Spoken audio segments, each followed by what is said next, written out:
At the Education Summit this year, Jon and I will be talking about something I'm extremely excited about.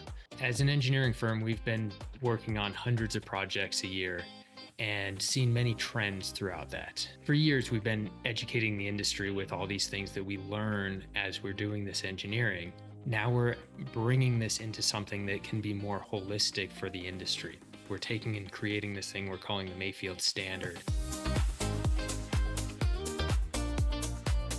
Some of the things that we noticed is that battery projects, microgrid projects are very complex, significantly more complex than solar only or just a standby generator. Entities that have been developing projects either from front of the meter or resi scale, moving into behind the meter, or coming from a simpler project type like a solar only project or a standby generator project have a bias and they just don't know what they don't know. And so they end up missing key pieces of scope that have to be done for a battery or a microgrid project to be successful. One project is not like another one.